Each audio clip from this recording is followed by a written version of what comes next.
ಇವಾಗ ಗ್ರಹಣ ಎಲ್ಲ ಮುಗೀತು. ಇವಾಗ ನಾವು ಮನೆ ಕ್ಲೀನ್ ಮಾಡಬೇಕು, ಮನೆಯೆಲ್ಲ ಒರೆಸ್ಬೇಕು. ಮನೆಯೆಲ್ಲ ಗುಡಿಸಿ ಒರೆಸಿ ದೇವ್ರ ಮನೆಯಲ್ಲೆಲ್ಲ ಕ್ಲೀನ್ ಮಾಡಬೇಕು ಇವಾಗ ಬಂದು. ಅದಕ್ಕೋಸ್ಕರ ಇವಾಗ ಬಾಗಿಲು ತೊಳಿಯೋಣ ಅಂದ್ಬಿಟ್ಟು ರೆಡಿ ಮಾಡ್ಕೊತಾ ಇದ್ದೀನಿ. ಬಾಗಿಲು ತೊಳಿತಾ ಇದ್ದೀವಿ. ಅಷ್ಟೊತ್ತಿಗೆ ನನ್ನ ಮಗ ಬಂದ. ಅಂದರೆ ಜಾತ್ರೆಗೆ ರೇಷನ್ ಎಲ್ಲ ತೊಗೊಂಬಂದಿದ್ದ. ಎಲ್ಲ ಎತ್ತಿಕ್ತಾಯಿದ್ರು ಎಲ್ಲ ಇಬ್ಬರೂ. ಚಂದನ್ ನಮ್ಮ ಯಜಮಾನ್ರೆಲ್ಲ ಎತ್ತಿಕ್ತಾಯಿದ್ರು. ನಾನು ಬಾಗಿಲು ತೊಳೆದು ಮನೆಯೆಲ್ಲ ಸಾರಿಸೋಣ ಅಂದ್ಬಿಟ್ಟು ಸಾರಿಸ್ತಾ ಇದ್ವಿ. ಸ್ವಲ್ಪ ಗಂಜಲ ಹಾಕಿ ಬಾಗಿಲು ಸಾರಿಸಿದ್ರೆ ಒಳ್ಳೆಯದು. ಅಂದರೆ ಗಂಜಲ ಇಲ್ಲ ಅಂದರೆ ನೀವು ಸ್ವಲ್ಪ ಅರಿಶಿನ ಏನಾನ ಹಾಕ್ಬೋದು. ಅದೇ ಬೇಕು ಅನ್ನೋದೇ ಇರಲ್ಲ. ನಿಮಗೆ ಗಂಧಿಗೆ ಅಂಗಡಿಯಲ್ಲಿ ಸ್ಟೋರ್ಸಲ್ಲೆಲ್ಲ ಸಿಕ್ಕತ್ತೆ. ನಿಮಗೆ ತಂದು ಇಟ್ಕೊಂಡು ಸ್ವಲ್ಪ ಸ್ವಲ್ಪ ಯೂಸ್ ಮಾಡ್ಕೊಬೋದು. ಮನೆಗೆ ಒಳ್ಳೆಯದಾಗುತ್ತೆ. ಮತ್ತು ನಾವು ಏನೇ ಇದ್ರೂ ನೆಗೆಟಿವ್ ಎಲ್ಲ ಪಾಸಿಟಿವ್ ಆಗುತ್ತೆ, ನೆಗೆಟಿವ್ ಎಲ್ಲ ತೆಗ್ದಾಕತ್ತೆ ಗಂಜಲ ಅಂದ್ಬಿಟ್ಟು. ಬೇಕು ಅಂದರೆ ನಿಮಗೆ ಸ್ಟೋರ್ಸಲ್ಲಿ ಸಿಗುತ್ತೆ, ತಂದು ಡೈಲಿ ಮನೆ ಸಾರಿಸೋವಾಗ ಹಾಕ್ಕೊಂಡು ಸಾರಿಸಿ. ನಾನು ಬಾಗಿಲು ಸಾರಿಸೋವಾಗ 7:00 7:10 ಆಗಿತ್ತು ಅಷ್ಟೇ. ಇನ್ನು ಅಂದರೆ ಚಂದ್ರ ಒಂಥರ ಬೆಂಕಿ ಉರಿತಾಯಿತ್ತು. ಅಷ್ಟು ವೈಟಾಗಿರೋದು ಆರೆಂಜ್ ಕಲರ್ ಆಗೋಗಿತ್ತು. ನೀವೇ ನೋಡ್ತಾ ಇರ್ಬೋದು. ಒಂಥರ ನೋಡ್ತಾ ಇದ್ದಂಗೆ ಭಯ ಆಗ್ತಾಯಿತ್ತು. ಅಷ್ಟು ಒಂಥರ ಆರೆಂಜ್ ಅಂದರೆ ಬೆಂಕಿ ಇದ್ದಂಗಿತ್ತು. ನೋಡ್ಬಿಟ್ಟು ನಾನು ಗ್ರ್ಯಾಂಡ್ ಟೈಮಲ್ಲಿ ಏನು ನೋಡಿಲ್ಲ. ಆಮೇಲೆ 7:10ಗೆ ನಾನು ವಿಡಿಯೋ ಮಾಡ್ಕೊತಾ ಇದ್ದೆ. ಆವಾಗ ಒಂದು ಸ್ವಲ್ಪ ವಿಡಿಯೋ ಮಾಡಿಕೊಂಡೆ. ನಮ್ಮ ಮನೇಲಿ ಬಂದು ನಾವು ಬೆಳಗ್ಗೆ ಪೂಜೆ ಮಾಡಿದ್ವಿ. ಪೂಜೆ ಆಗ್ತಾ ಇದ್ದಂಗೆ ನಾವು ಒಂದು 1:00 ನಾವು ಮನೇಲಿ ದರ್ಬೆ ಎಲ್ಲ ಫುಲ್ಲು ಮನೆಯಲ್ಲೆಲ್ಲ ದರ್ಬೆ ಇಟ್ಟು, ಅಂದರೆ ಕಿಚನಲ್ಲಿ ಅಷ್ಟೇ ಬಾಕ್ಸ್ಗಳಲ್ಲೆಲ್ಲ ದರ್ಬೆ ಇಟ್ವಿ. ಮತ್ತು ರೇಷನಲ್ಲಿ ದರ್ಬೆ ಇಟ್ಟು, ಫ್ರಿಜ್ಗಳಲ್ಲಿ ನಾವು ಏನೇನು ಇಟ್ಟಿರ್ತೀವೋ ಮೊಸರು ಹಾಲಿಗೆಲ್ಲ ಅದೆಲ್ಲ ಯೂಸ್ ಮಾಡಬಾರ್ದು ಅಂತಾರೆ. ಇದ್ದರೆ ದರ್ಬೆ ಇಡ್ಬೋದು. ಅದಕ್ಕೆಲ್ಲ ಸ್ವಲ್ಪ ಸ್ವಲ್ಪ ಹಾಕಿ, ಮತ್ತು ದೇವ್ರ ಮನೆಯಲ್ಲೂ ಅಷ್ಟೇ ನಾವು ಎಲ್ಲ ದೇವ್ರಿಗೂ ದರ್ಬೆ ಅಂದರೆ ದರ್ಬೆ ಇಟ್ಟು ದೇವ್ರ ಮನೆ ಕ್ಲೋಸ್ ಮಾಡಿದ್ವಿ. ಅಂದರೆ ಮಧ್ಯಾಹ್ನ 1 ಗಂಟೆಗೆಲ್ಲ ಕ್ಲೋಸ್ ಮಾಡಿದ್ದೀವಿ. ಮತ್ತು ಕಿಟಕಿ ಎಲ್ಲ ಸ್ಕ್ರೀನ್ಗಳೆಲ್ಲ ಹಾಕಿ ನಾವೆಲ್ಲ ಕ್ಲೋಸ್ ಮಾಡಿದ್ದೀವಿ. ಪ್ರತಿ ಸಲನೂ ಅಷ್ಟೇ ಗ್ರ್ಯಾನೈಟ್ ಟೈಮಲ್ಲಿ ಆ ಥರ ಮಾಡ್ತೀವಿ ನಾವು. ಮನೆಯೆಲ್ಲ ಕ್ಲೋಸ್ ಮಾಡಿ ಆಮೇಲೆ ಗ್ರಹಣ ಮುಗಿದ ಮೇಲೇ ನಾನು ವಿಡಿಯೋ ಸ್ಟಾರ್ಟ್ ಮಾಡಿರೋದು. ನಾನೇನು ವಿಡಿಯೋ ಮಾಡಿಲ್ಲ. ಎಲ್ಲ ಆಗ್ತಾ ಇದ್ದಂಗೆ ಎಲ್ಲ ದರ್ಬೆ ಎಲ್ಲ ತೆಗೆದು ಆಚೆ ಹಾಕಬೇಕು. ನಾವು ಅದು ಇಟ್ಕೊಳಂಗಿಲ್ಲ, ಮನೇಲಿ ಮಾತ್ರ ದರ್ಬೆ ಇಡಬಾರ್ದು ಅಂತಾರೆ. ಅದಕ್ಕೋಸ್ಕರ ಗ್ರಹಣ ಇಳ್ದಿದ ತಕ್ಷಣವೇ ದರ್ಬೆ ಎಲ್ಲ ತೆಗೆದು ಎಲ್ಲ ಇನ್ನು ಕಸ ಗುಡಿಸಿ ಸಾರಿಸ್ಕೊತಾ ಇದ್ವಿ. ಇನ್ನೆಲ್ಲ ಕ್ಲೀನಿಂಗ್ ಮಾಡಿಕೊಂಡು ಪೂಜೆ ಮಾಡೋರು ಚಿಕ್ಕ ಮನೇಲಿ ದೇವ್ರ ಮನೇಲಿ ಕಮ್ಮಿ ದೇವರು ಇಟ್ಟಿರೋರು ಕ್ಲೀನ್ ಮಾಡಿಕೊಂಡು ಪೂಜೆ ಮಾಡ್ಬೋದು. ನಮ್ಮ ಮನೇಲಂತೂ ಸಿಕ್ಕಾಪಟ್ಟೆ ಐತೆ. ಅದಕ್ಕೆ ಆದರೆ ಇವತ್ತು ತೆಗೆದ್ಬಿಟ್ಟು ರೆಡಿ ಮಾಡ್ಕೊಳ್ಳೋಣ ನೋಡ್ತಾ ಇದ್ದೀವಿ. ಇನ್ನು ನಮ್ಮ ಯಜಮಾನ್ರು 9 ಗಂಟೆ ಮೇಲೆ ಆದರೆ ಬರೋದು. ಇನ್ನು ನಾಳೆನೇ ಎಲ್ಲ ಕ್ಲೀನ್ ಮಾಡ್ಕೊಬೇಕು ಅಷ್ಟೇ. ಸ್ನಾನ ಮಾಡಿ ಇನ್ನೇನು ಅಡುಗೆ ಪ್ರಿಪೇರ್ ಮಾಡ್ಕೊಬೇಕು. ಇನ್ನೇನು ಜಾತ್ರೆ ಬರ್ತೈತೆ, ಚೌಡಮ್ಮನ ಜಾತ್ರೆ ಮಾಡ್ತಾಯಿದ್ದೀವಿ. ಶನಿವಾರ ಭಾನುವಾರ 7, 8 ಜಾತ್ರೆಗೆ ಬನ್ನಿ. ಯಾರು ಬರ್ತಿರೋ ಅವರು ಕಮೆಂಟ್ ಅಂದರೆ ನಂಬರ್ ಹಿಂದಿನ ವಿಡಿಯೋಲ್ಲಿ ನಂಬರ್ ಹಾಕಿದ್ದೀನಿ. 6363013335 ನಂಬರ್ ಹಾಕಿದ್ದೀನಿ. ಬರೋರಿದ್ದರೆ ವಾಟ್ಸಪ್ಪಲ್ಲಿ ಕಾಲ್ ಮಾಡಿ ಲೊಕೇಶನ್ ಸೆಂಡ್ ಮಾಡ್ತೀನಿ, ಬರ್ಬೋದು ಜಾತ್ರೆಗೆ. ಶನಿವಾರ ಬೆಳಿಗ್ಗೆ 8 ಗಂಟೆಯಿಂದ ಸ್ಟಾರ್ಟ್ ಆಗುತ್ತೆ. ಅಂದರೆ ಪುಣ್ಯ ಇರುತ್ತೆ, ಹೋಮ ಇರುತ್ತೆ, ಎಲ್ಲ ನವಗ್ರಹ ಶಾಂತಿ ಎಲ್ಲ ಇರುತ್ತೆ. ಫಸ್ಟು ಬಂದು ನಾವು ಗಂಗಮ್ಮನ ದೇವಸ್ಥಾನಕ್ಕೆ ಹೋಗಿ ಗಂಗೆ ಪೂಜೆ ಮಾಡಿ ಗಂಗಮ್ಮನ ಕರ್ಕೊಂಬರ್ತೀವಿ. ಗಂಗಮ್ಮನ ಕರ್ಕೊಂಬಂದು ಅಲ್ಲಿಂದ ನಾವು ಕಾಳಮ್ಮನ ಕರ್ಕೊಂಬರ್ತೀವಿ. ಶುಕ್ರವಾರ ಬಂದು ಆಂಜನೇಯ ಬರುತ್ತೆ. 3 ದೇವ್ರನ್ನ ಕರ್ಕೊಂಬಂದು ನಾವು ಈ ಸತಿ ಜಾತ್ರೆ ಮಾಡ್ತಾಯಿದ್ದೀವಿ. ಹೋದ ಸತಿ ಬಂದು ಗಂಗಮ್ಮನ ಮಾತ್ರ ಕರೆಸಿದ್ವಿ. ಗಂಗಮ್ಮ ಆಂಜನೇಯ ಬಂದಿತ್ತು. ಈ ಸತಿ ಕಾಳಮ್ಮನೂ ಬರ್ತೈತೆ. ಎಲ್ಲರೂ ಬನ್ನಿ ಜಾತ್ರೆಗೆ, ಇನ್ವೈಟ್ ಮಾಡ್ತಾಯಿದ್ದೀನಿ. ಹಂಗೂ ನಾನು ಫೋಟೋ ಅಂದರೆ ಇನ್ವಿಟೇಷನ್ ಹಾಕಿದ್ದೀನಿ ಯೂಟ್ಯೂಬಲ್ಲಿ. ಬೇಕಾದರೆ ಚೆಕ್ ಮಾಡ್ಬೋದು ನೀವು. ಇನ್ವಿಟೇಷನ್ ಫೋಟೋ ಹಾಕಿದ್ದೀನಿ, ಅಪ್ಲೋಡ್ ಮಾಡಿದ್ದೀನಿ.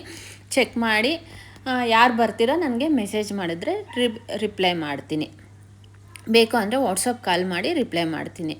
ಇನ್ನೇನು ಸ್ನಾನ ಮಾಡ್ಕೊಂಬಂದೆ, ಫ್ರೆಶ್ ಅಪ್ ಆದೆ. ನಾನೊಂದು ಕ್ರೀಮ್ ಹಚ್ಕೊತೀನಿ ಅಷ್ಟೇ. ನೈಟ್ ಸಂಜೆ ಮೇಲೆ ಒಂದು ಕ್ರೀಮು ಮತ್ತು ಲಿಪ್ ಬಾಮ್ ಅಷ್ಟೇ. ನಾನು ಇಷ್ಟು ಹಾಕ್ಕೊತೀನಿ. ಇವಾಗ ನೋಡಬೇಕು, ಅಡುಗೆ ಪ್ರಿಪೇರ್ ಮಾಡಬೇಕು. ಇನ್ನು ನಮ್ಮ ಯಜಮಾನ್ರು ಎಷ್ಟೊತ್ತಿಗೆ ಬರ್ತಾರೋ ನೋಡಬೇಕು. ಇವಾಗ ಸ್ನಾನ ಎಲ್ಲ ಆಯಿತು. ಸ್ನಾನ ಆಗಿದ ತಕ್ಷಣ ಅಡುಗೆ ಪ್ರಿಪೇರ್ ಮಾಡೋಣ. ಇವಾಗ ಏನಾನ ಚಿತ್ರಾನ್ನ ಮಾಡೋಣ ಅಂದ್ಬಿಟ್ಟು ರೆಡಿ ಮಾಡ್ಕೊಬೇಕು. ಮತ್ತು ದೇವ್ರ ಮನೇಲೆಲ್ಲ ಅಂದರೆ ದೇವ್ರ ಪಾತ್ರೆ ಎಲ್ಲ ತೊಳಿಬೇಕು. ದೇವ್ರನ್ನೆಲ್ಲ ತೆಗೆದು ಇಡಬೇಕು. ಇವತ್ತು ತೆಗೆದು ಇಡ್ತೀವಿ, ನಾಳೆ ಕ್ಲೀನ್ ಮಾಡ್ಕೊಳೋಣ ಅಂದ್ಬಿಟ್ಟು ಇದ್ದೀವಿ. ನೋಡೋಣ ಯಾವ ಥರ ಏನಾಗುತ್ತೆ ಅನ್ನೋದು ಗೊತ್ತಿಲ್ಲ. ಇವತ್ತು ಆದಷ್ಟು ದೇವ್ರ ಮನೆ ಕ್ಲೀನ್ ಮಾಡೋಣ ಅಂದ್ಬಿಟ್ಟು ಇದ್ದೀವಿ. ನಾನು ನಮ್ಮ ಯಜಮಾನ್ರು ಶಾಪಿಂದ ಬರಬೇಕು. ಇನ್ನು ಅವ್ರು ಬಂದು ಸ್ನಾನ ಮಾಡಬೇಕು. ಸ್ನಾನ ಮಾಡಾದ್ಮೇಲೆ ಏನಾಗುತ್ತೋ ನೋಡಬೇಕು. ಗ್ರಾಣ ಹಿಡ್ದಿತ್ತಲ್ವ, ಅದಕ್ಕೆ ನಾನು ನೀರು ಕುಡ್ದಿರ್ಲಿಲ್ಲ. ಅಂದರೆ ಏನು ತಿನ್ನಬಾರ್ದು, ನೀರು ಕುಡಿಲೂಬಾರ್ದು ಅಂತಾರೆ. ಅದಕ್ಕೋಸ್ಕರ ಒಬ್ಬೊಬ್ರು ನೀರು ಕುಡಿಬೋದು ಅಂತಾರೆ. ಇನ್ನು ಯಾಕೆ ಅಂದ್ಬಿಟ್ಟು ನೀರು ಕುಡ್ದಿರ್ಲಿಲ್ಲ. ಇವಾಗ ಸ್ನಾನ ಮಾಡ್ಕೊಂಡು ಬಂದಿದ್ದ ತಕ್ಷಣ ಇವಾಗ ನೀರು ಕುಡಿದ್ಬಿಟ್ಟು ಮಿಕ್ಕಿರೋ ಕೆಲಸ ಮಾಡೋಣ ಅಂದ್ಬಿಟ್ಟು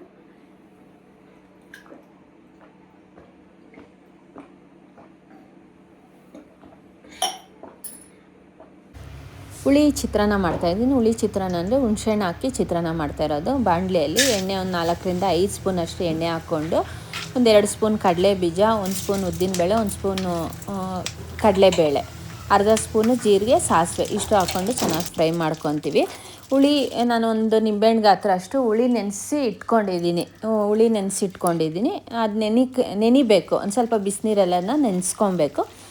ಅಷ್ಟರೊಳಗಡೆ ನೆನೆಯೋಷ್ಟೊತ್ತಿಗೆ ನಾನು ಒಗ್ಗರಣೆ ಹಾಕ್ಕೊತಾ ಇದ್ದೀನಿ. ಇವಾಗ ಅದು ಫ್ರೈ ಆದಮೇಲೆ ನಾನು ಕರ್ಬೇವಿನ ಸೊಪ್ಪು, ಒಣಗಿದ ಮೆಣಸಿನ್ಕಾಯಿ, ಸ್ವಲ್ಪ ಆನಿಯನ್ನು ಜಾಸ್ತಿ ಹಾಕ್ಕೊಂಡು ಮಾಡ್ಕೊಳ್ರಿ, ಚೆನ್ನಾಗಿರತ್ತೆ. ಮತ್ತು ನಾನು ಒಂದು 4 ಹಸಿಮೆಣ್ಸಿನ್ಕಾಯಿ ಹಾಕ್ಕೊತಾ ಇದ್ದೀನಿ. ಇದು ಆಪ್ಷನ್, ಹಾಕ್ಕೊಂಡ್ರೆ ಚೆನ್ನಾಗಿರುತ್ತೆ. ಇದು ಚೆನ್ನಾಗಿ ಫ್ರೈ ಮಾಡ್ಕೊಳ್ಳೋಣ. ಸ್ವಲ್ಪ ಉಪ್ಪು ಹಾಕ್ಕೊಂಡು ಫ್ರೈ ಮಾಡಿಕೊಂಡ್ರೆ ಅದು ನಾವು ಚಿತ್ರಾನ್ನ ತಿನ್ನೋವಾಗ ಆನಿಯನ್ ಸಿಕ್ಕತ್ತಲ್ವ, ಟೇಸ್ಟ್ ಸಿಕ್ಕತ್ತೆ. ಇಲ್ಲಾಂದರೆ ಅದು ಆನಿಯನ್ನು ಸಪ್ಪೆ ಇರುತ್ತೆ. ಅದಕ್ಕೋಸ್ಕರ ಒಂದು ಚಿಟಿಕೆ ಅಷ್ಟು ಉಪ್ಪು ಹಾಕ್ಕೊಂಡು ಫ್ರೈ ಮಾಡ್ಕೊಳ್ಳಿ. ಹುಳಿ ಚಿತ್ರಾನ್ನಕ್ಕೆ ಮೊಸರು ಹಾಕ್ಕೊಂಡು ತಿಂದರೂ ಚೆನ್ನಾಗಿರುತ್ತೆ. ಚಟ್ನಿ ಬೇಕಾಗಿದ್ರೆ ಮಾಡ್ಕೊಬೋದು. ನಾವು ಚಿತ್ರಾನ್ನ ಮಾಡ್ತೀವಿ. ನಮ್ಮ ಮಕ್ಕಳಿಗೆ ಮೊಸರು ಇಷ್ಟ ಈ ಚಿತ್ರಾನ್ನಕ್ಕೆ.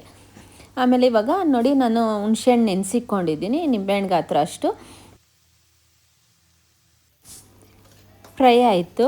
ನಾವು ಹುಣಸೆಹಣ್ಣು ಹಾಕ್ಕೊಳ್ಳೋಣ. ಇದು ಒಂದು ಅರ್ಧ ಕಪ್ಪಷ್ಟು ಹುಣಸೆಹಣ್ಣು ರಸ ಐತೆ. ಇದು ಹಾಕ್ಕೊಂಡು ನಾವು ಇದಕ್ಕೆ ಮಾತ್ರ ಅರಿಶಿನ ಹಾಕ್ಕೊತೀವಿ. ಮೈನ್ ಬಂದು ನಾವು ಇದಕ್ಕೆ ಟೇಸ್ಟ್ ಏನು ಕೊಡೋದಂದರೆ ಸಾಂಬಾರು ಪೌಡರ್ ಹಾಕ್ಕೊತೀನಿ.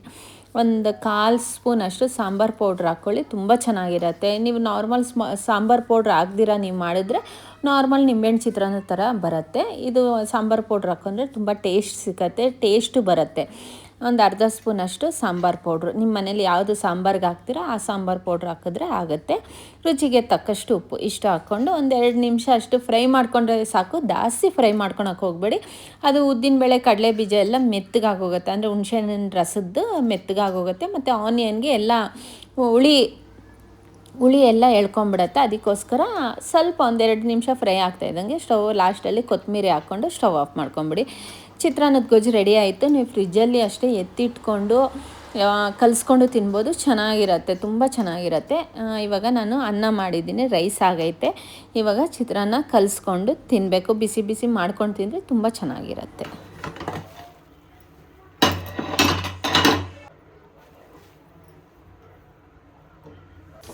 ಚಿತ್ರಾನ್ನದ ಗೊಜ್ಜು ಸ್ವಲ್ಪ ತೆಗೆದಿಟ್ಟಿದ್ದೀನಿ. ಬೇಕು ಅಂದರೆ ಲಾಸ್ಟಲ್ಲಿ ಮಿಕ್ಸ್ ಮಾಡ್ಕೊಬೋದು. ಒಬ್ಬೊಬ್ರಿಗೆ ಹುಳಿ ಜಾಸ್ತಿ ಇಷ್ಟಪಡ್ತಾರೆ, ಒಬ್ಬೊಬ್ರು ಹುಳಿ ಇಷ್ಟಪಡಲ್ಲ.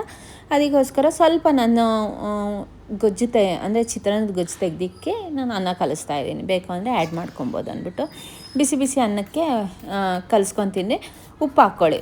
ಇದು ಎಣ್ಣೆ ಸ್ವಲ್ಪ ಕಮ್ಮಿ ಇದ್ದರೆ ಆ್ಯಡ್ ಮಾಡ್ಕೊಬೋದು, ಏನು ತೊಂದರೆ ಇಲ್ಲ, ಚೆನ್ನಾಗಿರುತ್ತೆ. ಹುಳಿ ಚಿತ್ರಾನ್ನ ರೆಡಿ ಆಗೈತೆ. ಇನ್ನೇನು ಊಟ ಮಾಡಬೇಕು. ನಮ್ಮ ಯಜಮಾನ್ರು ಬಂದು ಸ್ನಾನ ಮಾಡಿದ್ರೆ ದೇವ್ರ ಪಾತ್ರೆ ನಾಳೆ ತೊಳೆಯೋಣ, ಇನ್ನು ಬೆಳಗ್ಗೆ ಫ್ರೆಶ್ ಆಗಿ 6 ಗಂಟೆಗೆ ಎದ್ದು ಎಲ್ಲ ಕ್ಲೀನ್ ಮಾಡ್ಕೊಳ್ಳೋಣ ಅಂದರು. ಇನ್ನೇನು ಅಂದ್ಬಿಟ್ಟು ಊಟ ಮಾಡಿಬಿಡೋಣ ಅಂದ್ಬಿಟ್ಟು ಊಟ ರೆಡಿ ಆಯಿತು. ಇನ್ನೇನು ಊಟ ಮಾಡ್ಕೊಂಡು ಬೆಳಗ್ಗೆ ಒಂದು 5:15 ಎದ್ದೊಳ್ಬೇಕು. ಅಂದರೆ ಇನ್ನೇನು ನಮ್ಮ ಮನೇಲಂತೂ ಇನ್ನು ಜಾತ್ರೆಗೆಲ್ಲ ತುಂಬ ಐತೆ, ಐಟಮ್ಸ್ ಎಲ್ಲ ತೊಳೆಯೋದು ತುಂಬ ಹೊತ್ತಾಗುತ್ತೆ. ಅದಕ್ಕೆ ಸ್ವಲ್ಪ ಬೇಗ ಎದ್ದೊಳ್ಬೇಕು. ಇವತ್ತು ಹುಳಿ ಚಿತ್ರಾನ್ನ ರೆಡಿ ಆಗೈತೆ. ಇನ್ನೇನು ಊಟ ಮಾಡಬೇಕು. ಬಿಸಿ ಬಿಸಿ ಹುಳಿ ಚಿತ್ರಾನ್ನ.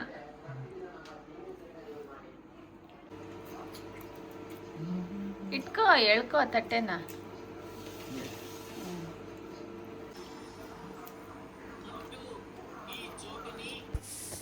ಇವತ್ತಿನ ವಿಡಿಯೋ ಸ್ಮಾಲ್ ವಿಡಿಯೋ ಅಪ್ಲೋಡ್ ಮಾಡಿರೋದು. ಇವತ್ತಿನ ವಿಡಿಯೋ ಇಷ್ಟ ಆಗಿದ್ರೆ ಪ್ಲೀಸ್ ಲೈಕ್, ಶೇರ್, ಕಮೆಂಟ್ ಮಾಡಿ. Thank you for watching my video. ಇನ್ನೂ ನನ್ನ ಚಾನಲ್ ಯಾರ್ಯಾರು ಸಬ್ಸ್ಕ್ರೈಬ್ ಆಗಿಲ್ಲ ಪ್ಲೀಸ್ ಸಬ್ಸ್ಕ್ರೈಬ್ ಆಗಿ. ನಾಳೆ ವಿಡಿಯೋ ಯಾರು ಮಿಸ್ ಮಾಡ್ದಿರ ವಾಚ್ ಮಾಡಿ. ನನ್ನ ಮಗ ಊಟ ಎಲ್ಲ ಮುಗಿಸ್ಕೊಂಡು ಟಿ.ವಿ ನೋಡ್ಕೊಂಡು ಸ್ವಲ್ಪ ಹೊತ್ತು ಫೋನ್ ನೋಡ್ಕೊಂಡು ಕೂತ್ಕೊಂಡವನೇ. ನಾವು ಸ್ವಲ್ಪ ಹೊತ್ತು ಕೂತ್ಕೊಂಡಿದ್ವಿ. ಪಪ್ಪಾಯ ಕಟ್ ಮಾಡಿದ್ರು ತಿನ್ನಬೇಕು.